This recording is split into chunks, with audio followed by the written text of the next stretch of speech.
So thank you everyone for joining us for this month's Science Cafe on postdocs in translational science and research. I just want to provide a quick background about the Clinical and Translational Science Collaborative, or the CTSC, for those of you who are not familiar. So this is a collaborative that's housed through Case Western Reserve with several partners. And our goal is to improve the health of people who live in Northern Ohio by providing resources and services to our hospital and university partners, clinical and translational researchers and scientists, as well as community members. The CTSC is currently doing this by focusing on these 5 key areas and initiatives. So resources and services, workforce development, community engagement, clinical and translational funding opportunities, and health informatics. And I want to take a moment to introduce our presenter for today.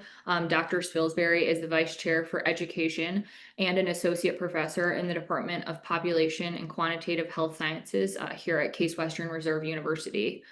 He's also the Director of the CTSC T32 Postdoctoral Training Program. Dr. Spilsbury is an anthropologist who studies how children's socio-cultural environment influences their health and well-being. His research focuses on both family settings and neighborhoods as key ecologies that affect children's physical and psychological health and functioning, with a substantial focus on sleep and its impact on children's behavior. Today he's here to talk about the T32 program and more generally about postdocs in translational science and research. So I will turn it over to you. All right, thank you for inviting me to present today. I'm going to hopefully share my screen and the magic will work.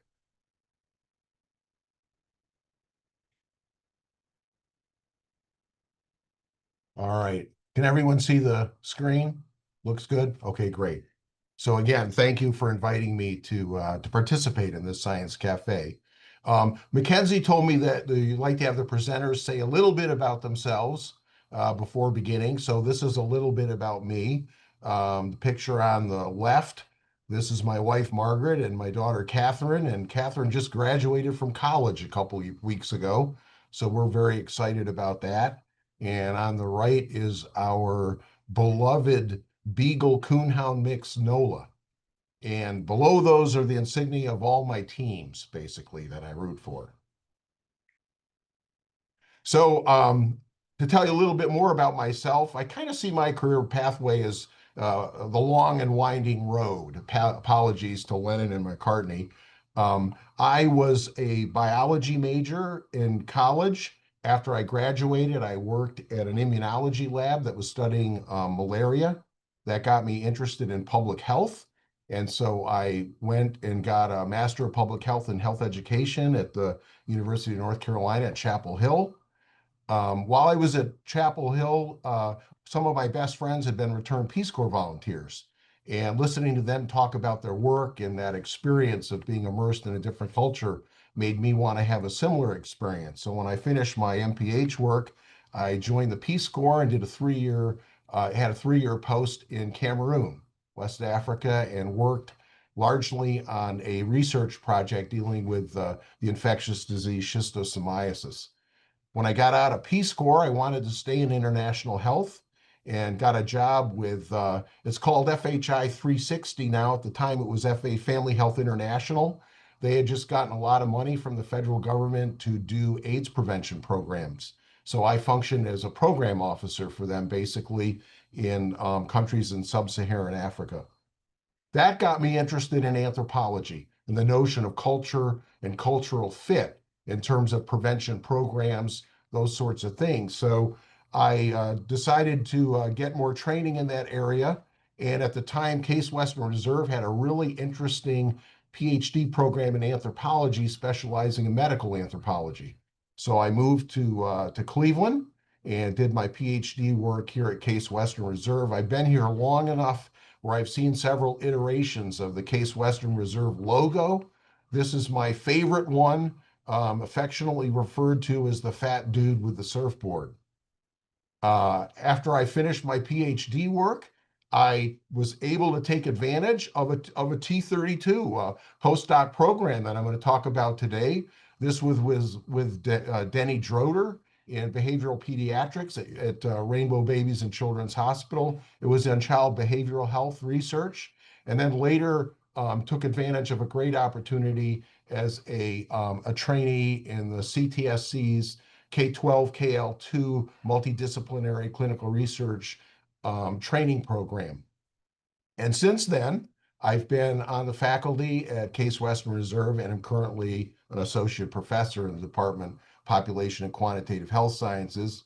As Mackenzie mentioned, my research interest really revolves around child health and well-being and how the social and cultural content shapes health and well-being for children.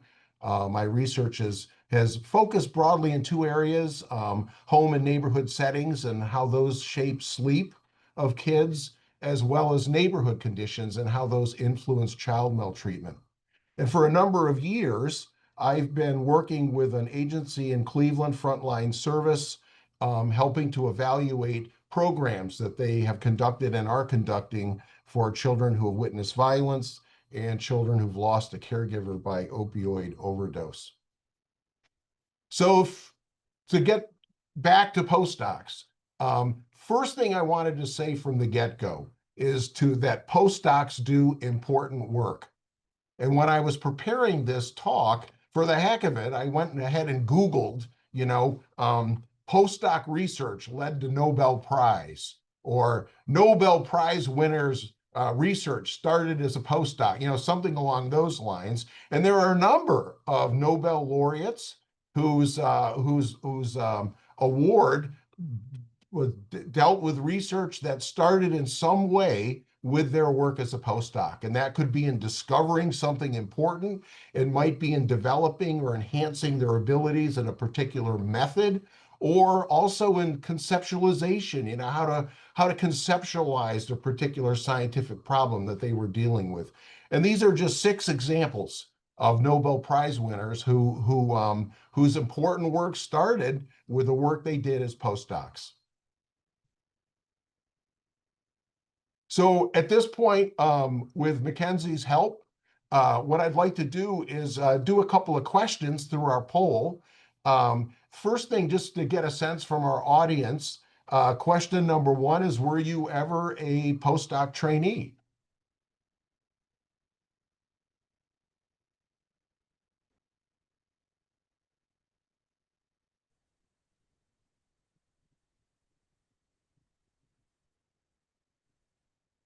Mackenzie, should we wait for do each question separately?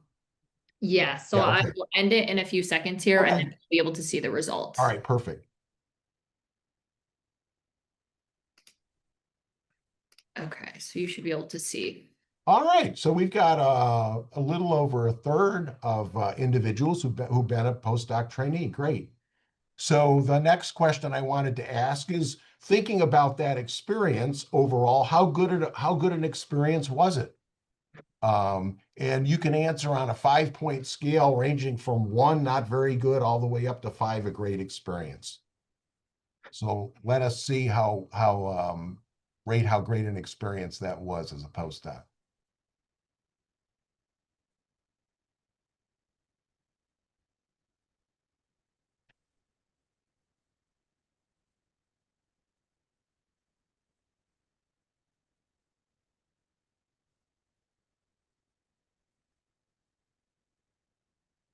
Okay, and it looks by and large like these were favorable, certainly experiences ranging from okay all the way up. Majority or half the people gave it a 4, and then about a third a great experience. So all in all, a favorable experience for our attendees who did this.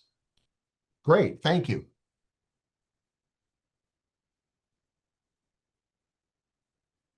So let me tell you a little bit more specifically about our T32 training program. So this postdoc training program was a response to the National Center for Advancing Translational Sciences funding opportunity announcement to, quote, ensure that a pool of highly trained scientists is available in appropriate scientific disciplines to address the nation's biomedical, behavioral, and clinical research needs. And there were some areas that NCATS targeted specifically. One was to make sure that the training program deepens the scientific experience or expertise, sorry, of the trainees, to enhance their ability to communicate and collaborate across different disciplines or sectors, to build on institutional and local strengths, to enhance leadership skills, and then to understand career opportunities.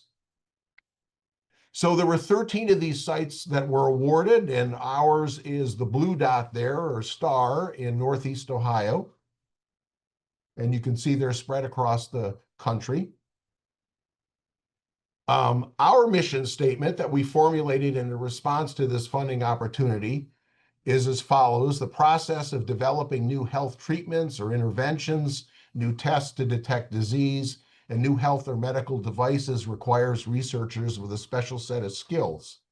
The mission of this training program is to provide these special skills to a diverse group of early career researchers so that they can be more effective scientists and have a positive impact on public health in any educational or industry setting they work in.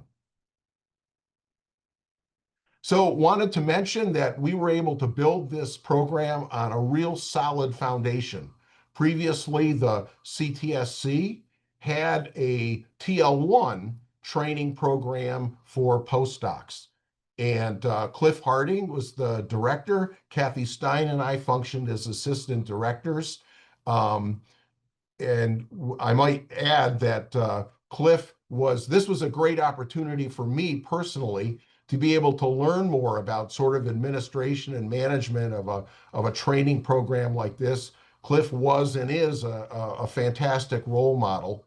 And Kathy Stein was also of immense help in selecting trainees, that sort of thing. And you can see we had 6 postdocs, and ultimately we were very successful, and those individuals did their postdoc training and then moved on, and they're all still engaged in the scientific enterprise, ranging from, clinical research medical director to a medical writer, faculty member at a school of medicine, continued postdoc research scholar, research scientist, and lead data scientist. So we're very, very pleased about that. This program did what it was trying to accomplish, right? And move individuals through their career path, get them to the next step where they want to be. So these are the goals of our current postdoc program. It's to enable a diverse cadre of postdoctoral trainees to deepen their scientific expertise in their areas of interest and develop the knowledge and skills needed to function effectively as clinical translational scientists facing the opportunities and challenges of medicine and health in the 21st century. And there were 3 areas that we wanted to make sure we covered in this program. One was that area of translation itself, that process of turning discovery in a lab or clinic into a new treatment, intervention, device, or tool, or once you have something that works, getting people to actually use it. So a different sort of form of translation. And also the areas of biomedical and health informatics and community engagement. So in a nutshell, this is the structure of the program. In the middle there is the leadership team. I am joined by Thad Stappenbeck, Cliff Harding, and Ray Dwake. They are assistant directors to this program, and their wisdom and guidance I rely on, basically, in helping to manage this program. We also have a steering committee of a number of individuals who represent multiple sort of scientific disciplines, and they're also located across institutions in the CTSC. We have two great administrators that work with us, Lauren Mazzagatti and Cheryl King, and they also liaise and coordinate with administrators in other institutions. So things like the Office of Postdoctoral Affairs at Case Western, the administrators of departments where our postdocs are located. Some of those departments have postdoc coordinators as well, CTSC administrators, and then things like the Graduate Education Office, the Registrar's Office, Human Resources, and even legal at Case Western Reserve. And our organizational structure also has a large number of approved mentors, 96 of them actually, that are available to provide mentoring in this program. And last, but the most important piece, of course, is the postdocs themselves. And this was our inaugural cohort. We were very, very pleased with as it turned out, the selection of these trainees. They are diverse in their background, their training backgrounds, and the topics that they're interested in, as well as their placement in the CTSC. So Sheila Malone has a Doctor of Public Health from Jackson State University. Her research involves enhancing the use of a web-based referral platform to increase resources to disadvantaged patients and increase cardiovascular health equity in Greater Cleveland. Her primary mentor is Sherry Boland, and she's located at the Metro Health Medical Center's Population Health and Equity Research Institute. Shannon Walker has a PhD in Public and Community Health from the Medical College of Wisconsin at Milwaukee. She's studying ways to reduce racial disparities in maternal, perinatal, and postpartum outcomes around gestational diabetes. And her primary mentor is Darcy Friedman, and she's located at the Marianne Swetland Center for Environmental Health, Case Western Reserve. Allison Treacle's an MD, did her MD work at the University of Buffalo. She studies gut microbial interactions in psoriasis and working towards the development of new biomarkers and therapies. Her primary mentor is Kevin Cooper. He's in the department, or Allison, well, and Kevin are located in the Department of Dermatology at University Hospitals of Cleveland. And then Victoria Laney's got a PhD from Case Western's Department of Biomedical Engineering, and her research involves ways to improve imaging to better understand tumor environments and treatment effectiveness. Her primary mentor is Zhang Rong Liu, and she was located at the Department of Biomedical Engineering at Case Western.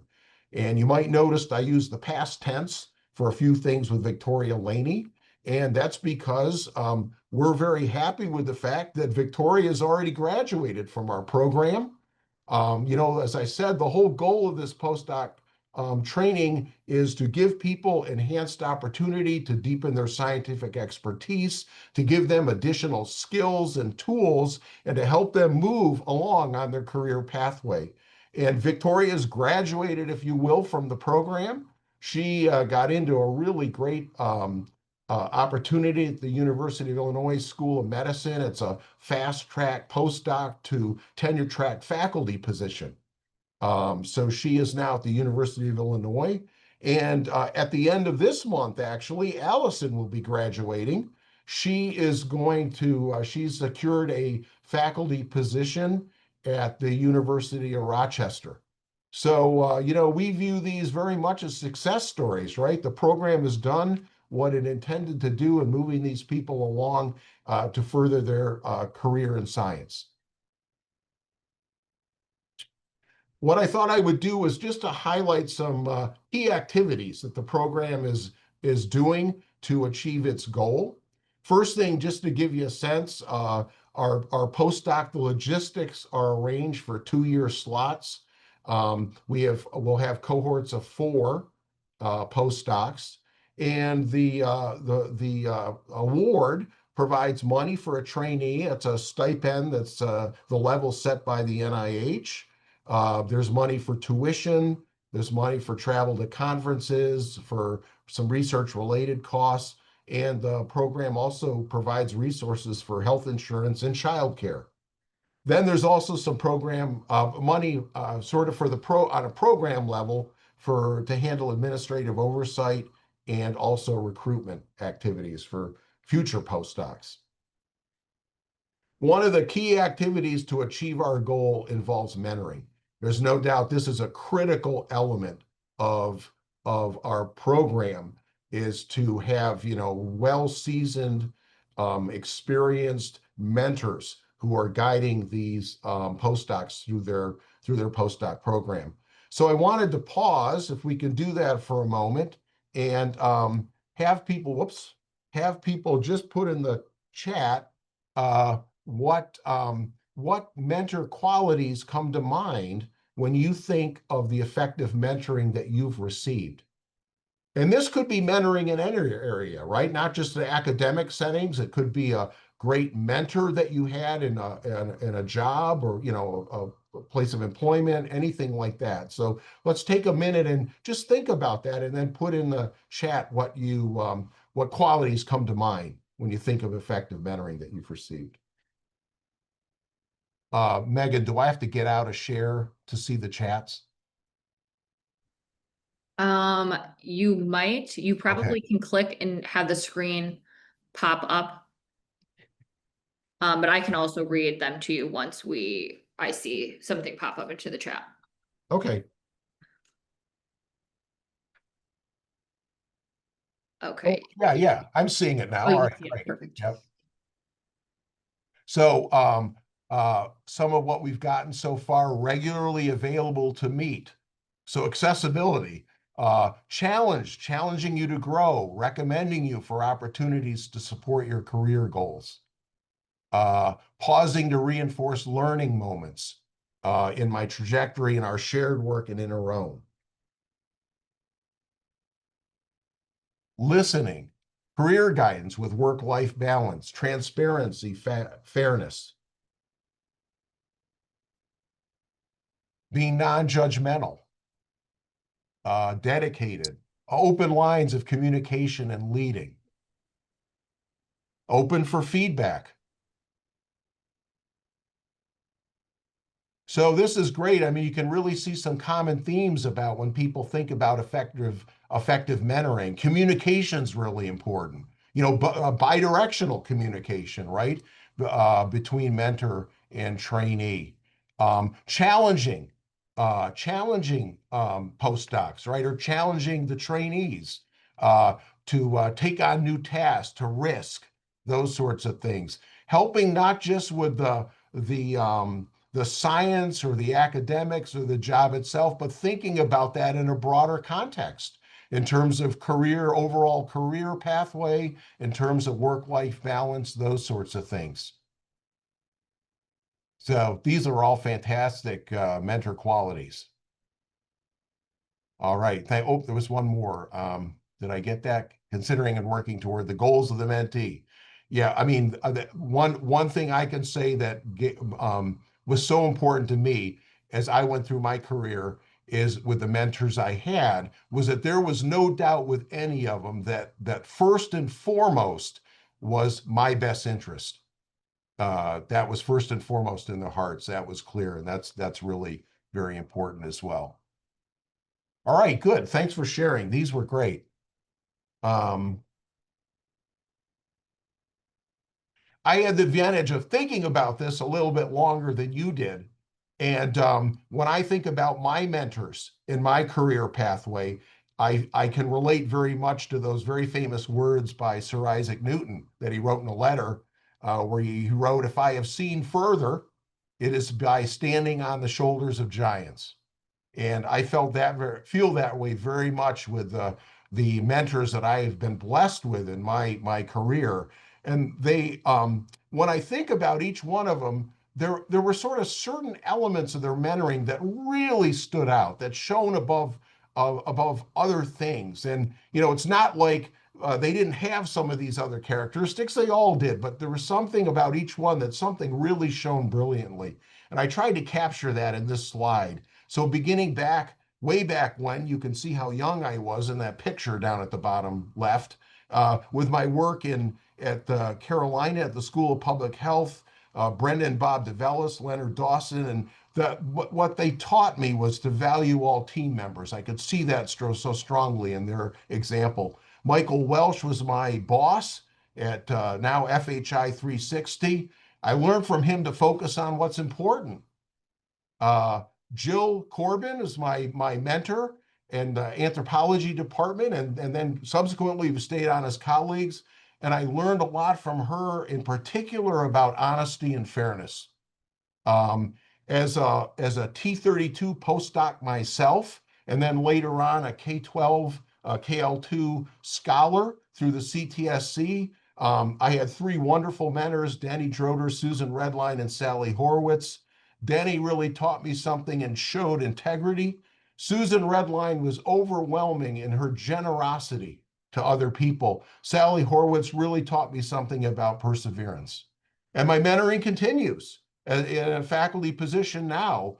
I've had three great mentors as I've developed as a faculty member with Sana Liu, Darcy Friedman, and Elaine Borowski. And they, in particular, have really helped me learn something and appreciate caring and collegiality. So that's sort of my pathway and some of the importance I feel about the mentors I've received. So this whole mentoring thing, it is a key activity. It's critical to the success of our program. We have an approved list of 96 mentors, currently from 6 of the CTSC partners. And again, they represent numerous disciplines. They're all experienced, successful faculty who enhance the scientific knowledge and technical skills of their trainees. They provide career guidance. They all have a strong track record of funding and mentoring. And in fact, when they're approved as to join the mentor list, they're currently funded when they're approved. It's not like those primary mentors are doing it alone. In our programs, the postdocs typically have a mentoring team. So there's a number of mentors who are helping to guide, provide good input to each postdoc. And another aspect of this mentoring that I feel is important is the use of what the NIH has referred to as best practices. So by that, I mean a couple of tools that we use. One is a career development plan, and it's basically a roadmap that we ask the postdoc to work in conjunction with her primary mentor or mentoring team that maps out what the shape of this postdoc experience is going to be. You know, what are the objectives that the postdoc has? What are the activities that are going to go on to meet those objectives? What are the other products, right, that will be produced in terms of like manuscripts for publication or presentations or tools or something along those lines. So we use this career development plan to really have the postdoc try to map out what their postdoc experience is going to look like. And it's not written in stone. It can be revised as someone moves through the program. The other thing we use is a mentor trainee compact, and I think of that as it's an opportunity for the mentor and the trainee to meet. We have a form that they complete, but the real importance of it is to get them meeting and have sort of an agreement, a meeting of the minds, if you will, about how this mentor-trainee relationship is going to work. So it can be, it includes having them talk about what their expectations are for themselves and for each other, right? As they come into this mentor-trainee relationship. Even things even down to really basic nuts and bolts, like how often are we going to meet? Who's going to set the agenda? Those sorts of things. I mean, just feel it's important to make sure that discussion occurs so that these things can be agreed upon by both parties. So I wanted to pause again. We'll use the chat function again and give you a couple of extra poll questions. First, for those of you who have mentored a trainee or perhaps mentored someone in another venue, maybe somebody mentored somebody at work or at church or whatever, think about your mentoring of that individual and how would you rate your overall mentoring skill, when you think about the mentoring that you did. And you can pick again, similarly, a 5-point scale. 1 is I struggle, all the way up to 5, which is excellent.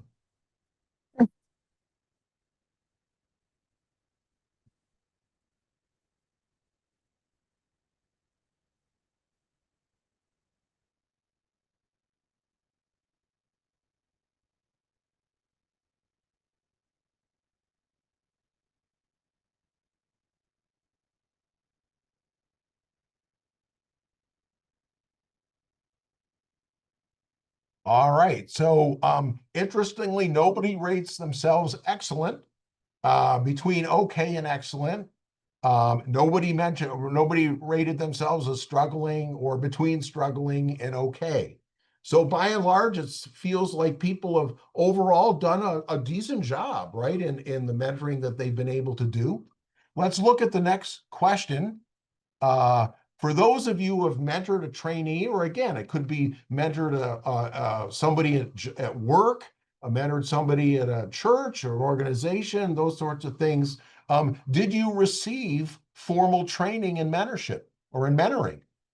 And we got three options here. We got no, I picked up what I do from what I've observed and experienced myself. Two is yes, but I feel like I need more training. And then yes, and I feel adequately trained. So go ahead and respond to those.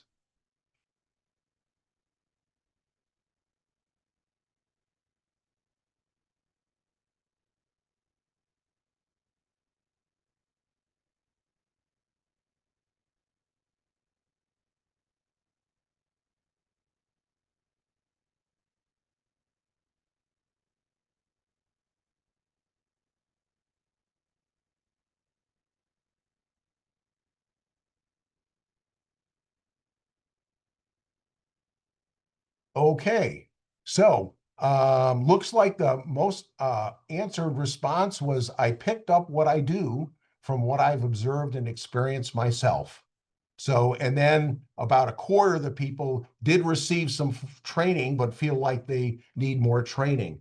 And I was just going to say that this is sort of typical that, by and large, a lot of the mentoring that has occurred that we collectively do has been done based on sort of what we see and observe and um, what we've learned, right, ourselves, what we've experienced, and what we've seen others do. Fewer of us have had actual training in this area. So I wanted to ask if you could use the chats again for these two questions. When you think of your mentoring skills, what are you good at? What do you feel you excel in? And also, where is there room for improvement? So where are the areas you'd like to improve? And just go ahead and put those answers in the chat. We'll take a look at them.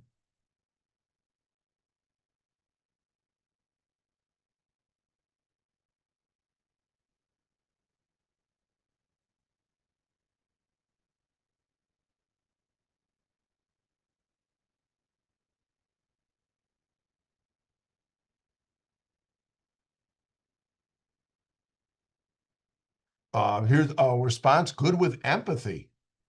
I've been in my mentor's shoes so I can channel that and hopefully be helpful. Yeah, incredibly important, empathy.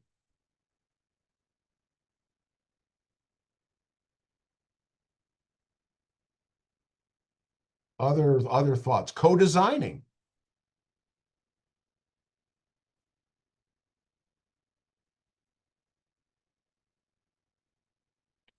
Good at helping mentees feel comfortable asking questions and making suggestions.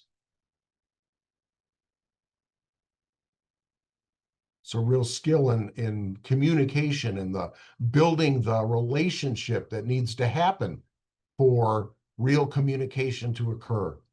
Listening, tailoring their experience to individual needs. Trying to ease the person to feel comfortable making mistakes so they don't feel rattled for doing something wrong or new.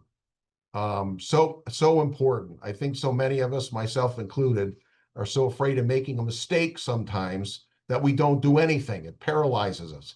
The great ability to help people be comfortable around mistakes and learning from them. Understanding the many expectation, room for improvement, learning and balancing, letting errors occur for learning and stopping before they happen. Yeah, I certainly wish I were better at that myself. Other thoughts about your skills you're good at or where you see room for improvement to become a better mentor?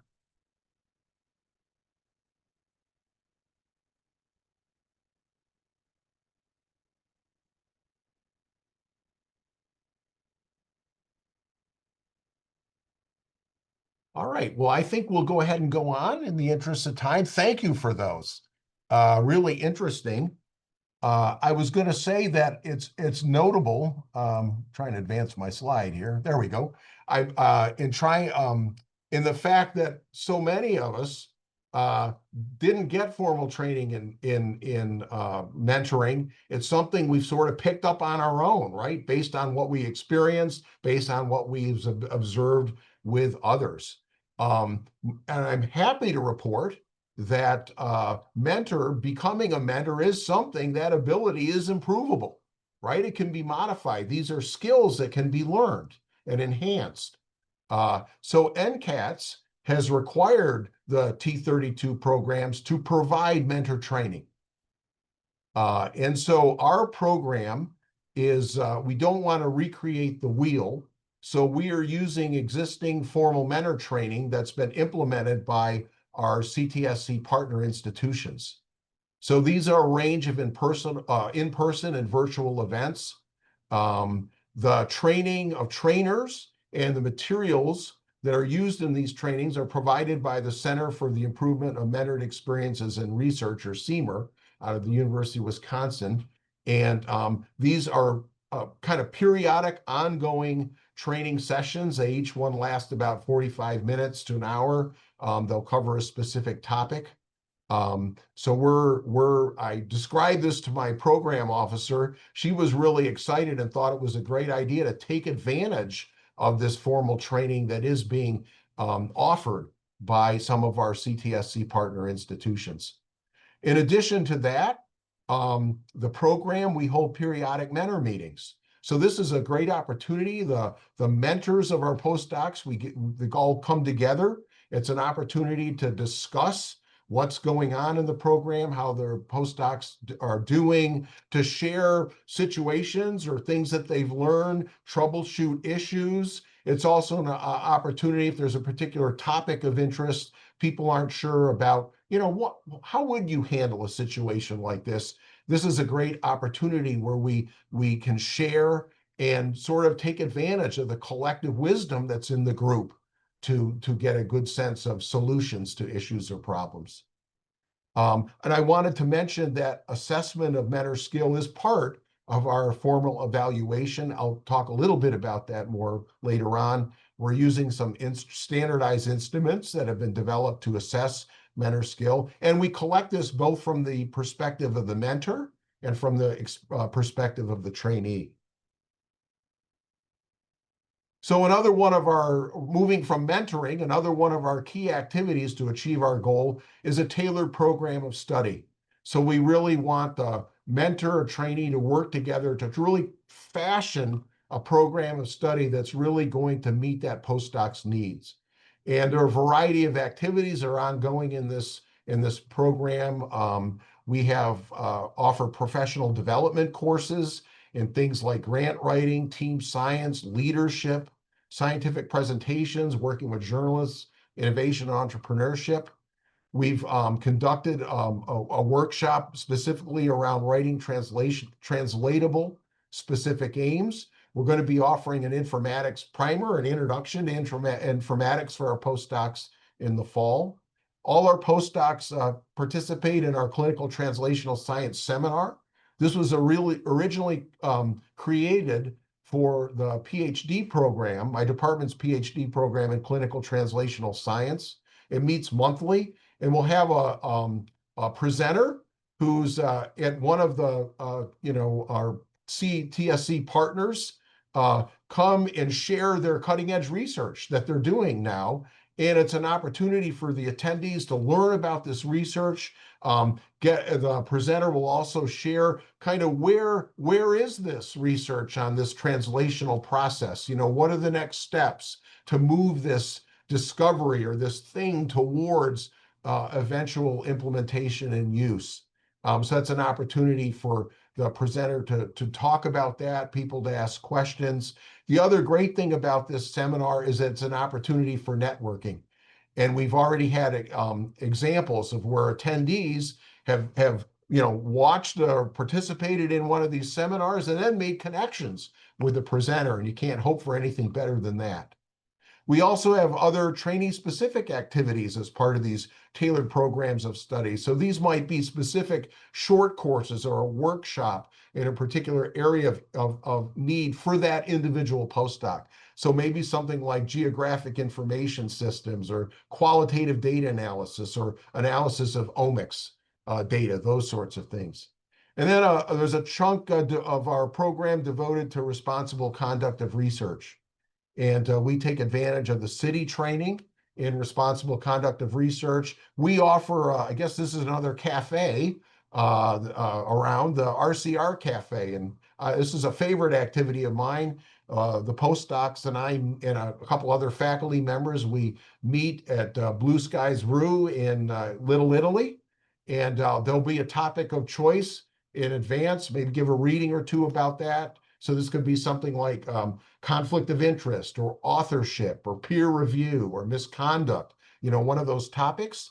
And it's an opportunity for us to come together to share experiences. When, if you ever had a challenge around authorship or a conflict of interest or weren't sure about a conflict of interest somebody might have, and what did you do? How was that resolved? Were you satisfied with that? How might you approach a problem like that? It's just a great opportunity for our postdocs to share with faculty. Our next one's going to be coming up at the end of this month. We're going to be talking about the scientist as a responsible member of society. And we can also take advantage of the IBMS course 500 being offered by Case Western on being a professional scientist that handles these particular topics in responsible conduct. And another key activity to achieve our goal is evaluation.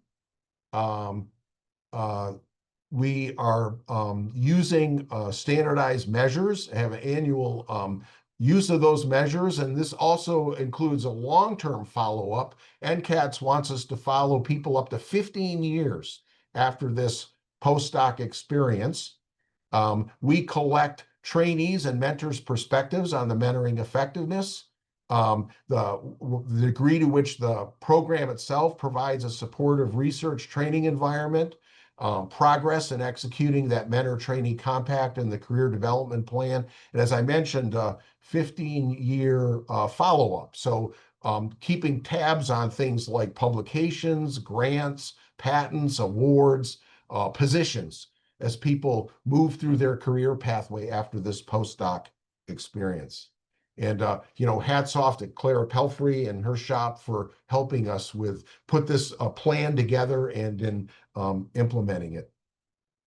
So I wanted to share some of the training accomplishments to date, just to give you a feel for what our trainees are doing. So far, in this period of time, we've gotten 4 articles. They've gotten, I should say, 4 of their manuscripts accepted in published in the peer review literature. Got an article manuscript submitted and 7 in preparation. A chapter's been accepted in an edited book, and 1 has been submitted. Collectively, our postdocs have done 4 oral scientific presentations and large national or even international conferences, presented 6 posters. We've had a couple of presentations at local conferences or meetings. 2 of our postdocs were either awarded themselves or awarded as part of a team, competitive pilots to supplement their research funding. They've attended collectively a number of workshops and courses. Again, this to a large degree depends on the specific need of that individual postdoc. So things like social network analysis, ArcGIS was the Geographic Information System software program, electronic health record tools and platforms, analysis of omics data, qualitative data analysis and software, those sorts of things. And then these courses that I list. One of our postdocs is invited to attend a prestigious future dermatology leaders retreat. One is a co-investigator in an NINR-funded study on food insecurity. One's facilitated a CTSC community engagement studio. One's been identified as a rising star in engineering health at a multi-university sponsored workshop. So these are only some of the accomplishments, but to hopefully give you a feel for what our postdocs are doing and what they're accomplishing and our steering committee, our leadership, we're all very happy with this and proud of our postdocs. Wanted to share some of the preliminary survey results from the end of our year one evaluation. Regarding trainee perspectives on the program, they all gave it a high ratings of the various program components. They did indicate that they'd like greater discussion of their goals and objectives with faculty. So we'll be working on that. In terms of rating of the mentoring that they're receiving, the trainees gave their mentors the highest ratings possible in various components of mentoring. The mentors rated themselves lower than the trainees rate the mentors, which seems congruent with results of large national samples of doing this. But I can say that by and large, the mentors feel that they're doing a good job in mentoring. Regarding the mentor perspectives on trainee skills, overall good ratings on how our trainees are doing. And I thought this was interesting. The highest ratings were given for 2 areas: collaborating and handling multidisciplinary collaborations, and also in oral presentations. And when you think about translational science and that process of translation and the need to be able to communicate effectively with people from different disciplines or different sectors, right? The ability to coordinate, to communicate. I was very happy to see that our trainees are doing very well in those areas. The trainees identified some program strengths that I wanted to share with you. The general morale of the program was rated very high. We asked why. The postdocs expressed that their voices are heard and acknowledged. The mentoring teams and the CTSC administration was very responsive to their concerns. There's opportunities to network and work with individuals who are not only researchers, but practitioners. Another strength was the immersion into actual transdisciplinary research, collaboration between physicians, researchers, and community organizations. And lastly, exceptional support and mentorship, which has provided opportunities to develop even international collaborations and connect with leading researchers in the field. Our postdocs also gave us some areas for improvement and suggestions. So having more academic courses in hybrid or virtual format, more structured guidance earlier on in the training period around grant writing, strategic planning, career development, and more wellness activities. Monthly groups, one-on-one postdoc check-ins to gauge stress, more informal coffee meetups, those sorts of things to check in with each other. And we'll certainly be taking these into consideration as we move forward with our program. Last bit of news I can share, our second cohort is under construction. We've got 2 slots that are starting September 1st. The individuals will be joining our program are both at the Cleveland Clinic Learner Research Institute. Brandon Smith has a PhD in regulatory biology.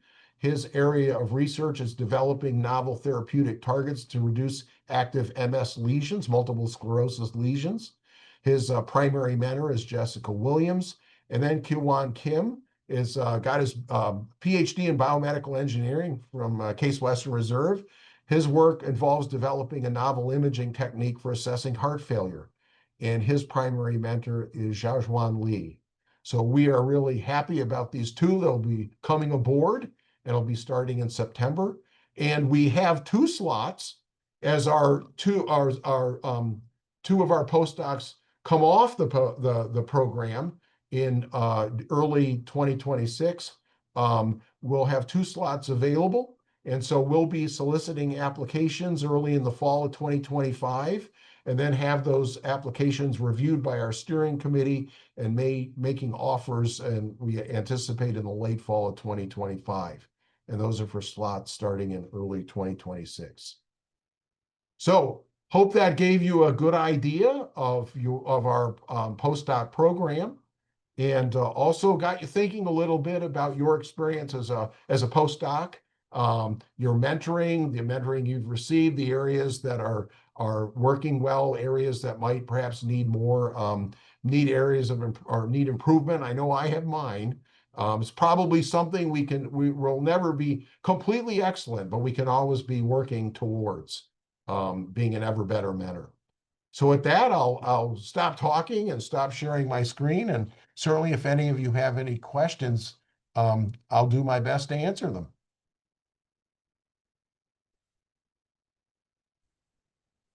Great. Thank you so much, Dr. Spilsbury.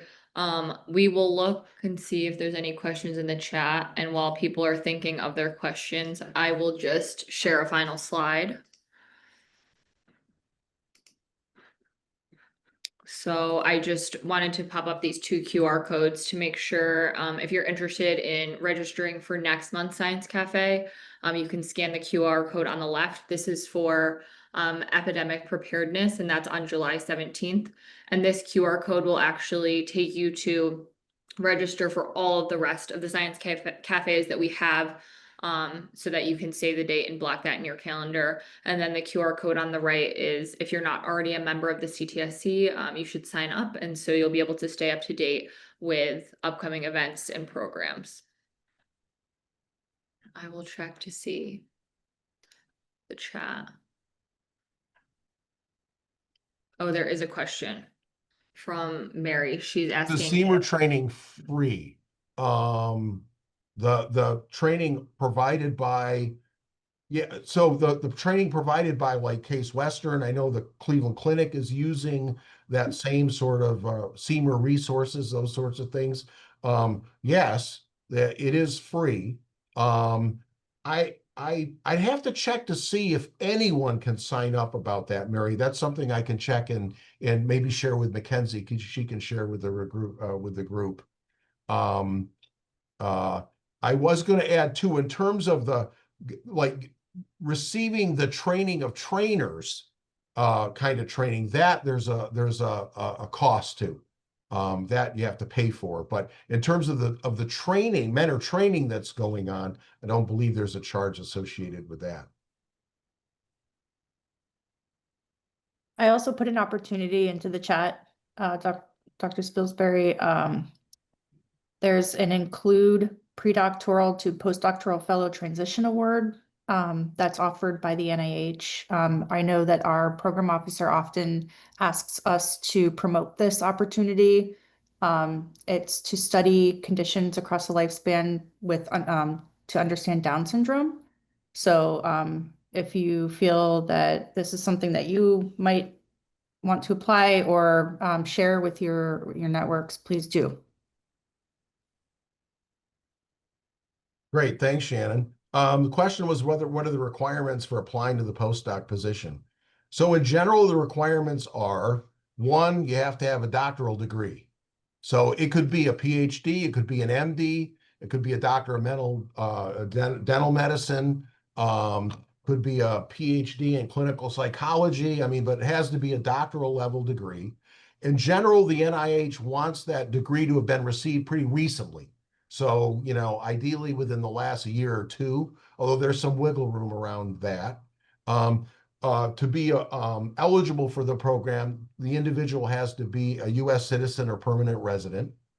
And then in terms of the actual application, probably the best thing I can do is just guide you to our website that has the requirements. There's generally, we ask people to submit there's a particular set of like a research plan, proposed plan for mentoring, a letter from a proposed mentor if there is one being proposed. What else? A CV. We'll ask for if there's the proposed mentor, like other support doc that shows their funding and their bioscatter CV, those sorts of things. Does the field matter? The field should be related to clinical translational research, broadly speaking. So I hope you got a sense just from what our current postdocs are doing and what those two that are going to be coming aboard, what they're doing. You can see the areas are quite broad, basically. So, if it's related to, involves clinical translational research, broadly speaking, it's going to be eligible for this program. Okay. Well, yes, thank you everyone for attending, and thank you, Dr. Spilsbury. That was really helpful. Oh, you're welcome. Thank you all for attending. Okay, well, thank you. Everyone have a great day.